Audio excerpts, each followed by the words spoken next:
Magandang araw po sa ating lahat. Kami po pala ay mga postgraduate interns ng De La Salle. Ngayong araw po ay tatalakayin natin ang topikong iwas sa sakuna kapag may bakuna. Ako po si Ralph Ong at ang kasama ko po ay si Geoffrey Mambukon. Ihahandog po namin sa inyo ang isang public health lecture. Ano nga ba ang bakuna?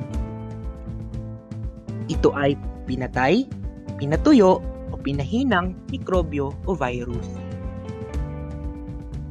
Paano binibigay ang bakuna? Binibigay ito sa pamamagitan ng pag-inom o pagturok ng bakuna. Ano naman ang ginagawa nito sa ating katawan? Gumagawa ito ng antibody na siyang lumalaban sa mikrobyo na dumadapo sa ating katawan. Ano-ano ang mga benepisyo ng pagbabakuna? Una, nagbibigay ito ng proteksyon. Pangalawa, pinapalakas nito ang immune system ng ating mga anak. Pangatlo, iniiwasan nito ang pagkalat ng nakakahawang sakit. Pang-apat, iniiwasan nito ang malulubhang simptomas at komplikasyon ng sakit. Pang-lima, maiiwasan ang pag-absent ng bata dahil sa sakit.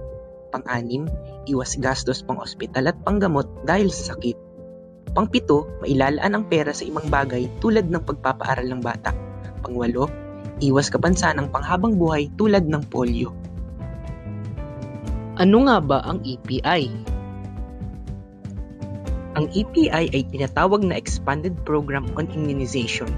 Ito ay may pangunahing layunin na magbigay ng bakuna mula pagkaanak hanggang 5 taong gulang. Makinig po tayong lahat dahil ito ang pinakamahalagang parte, ang mga bakunang kasama sa EPI. Ito ay ang inyong immunization card na kadalasang binibigay mula sa center. Ngayon, tatalakayin natin ang mga bakunang laman nito. Una, Bacillus Calmette-Guerin, BCG, sakit na maiiwasan, tuberculosis. Paraan o lokasyon, intradermal o itaas na bahagi ng braso. Kailan binibigay? Pagkapanganak.